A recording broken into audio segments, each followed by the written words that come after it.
اور دوسری چیز یہ کہ بچوں کی روٹی کی فکر اور بچوں کے فیوچر کی فکر بعد میں کریں، اس سے پہلے بچوں کے دین اور بچوں کی آخرت کی فکر کریں۔ یہ بھی سوچیں کہ بچہ بڑا ہو گیا تو کہاں سے کھائے گا، بے شک سوچیں، لیکن اس سے پہلے یہ سوچیں کہ بچہ اگر نیک نہ بنا تو کیا ہوگا۔ اگر بچہ نیک نہ بنا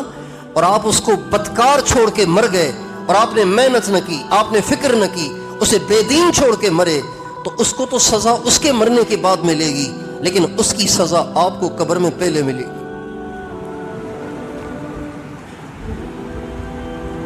وہ ماں باپ جو اپنے بچوں کے دین کی فکر نہیں کرتے، اپنے بچوں کو نیک بنانے کی کوشش نہیں کرتے، اپنے بچوں کو اللہ اور اس کے نبی سے، قرآن سے اور سنت سے جوڑنے کے لیے محنت اور کوشش نہیں کرتے، ایسے ماں باپ کو ان کی قبروں میں جانے کے بعد سزا ملے گی، کیونکہ ذمہ داری نہیں نبھائی۔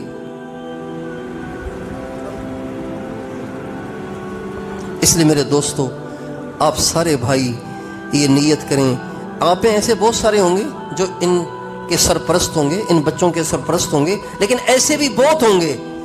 کہ جن کے بچے ابھی یہاں نہیں آئے، ان کے بچے ابھی گلیاں ناپ رہے ہیں، ان کے بچے بھی بائکوں پہ بھاگ رہے ہیں، ان کے بچے بھی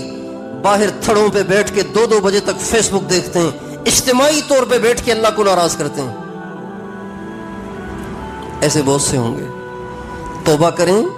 اللہ سے معافی مانگیں، اور بچے ہمارے پاس امانت ہیں، اس امانت کو صحیح طرح سے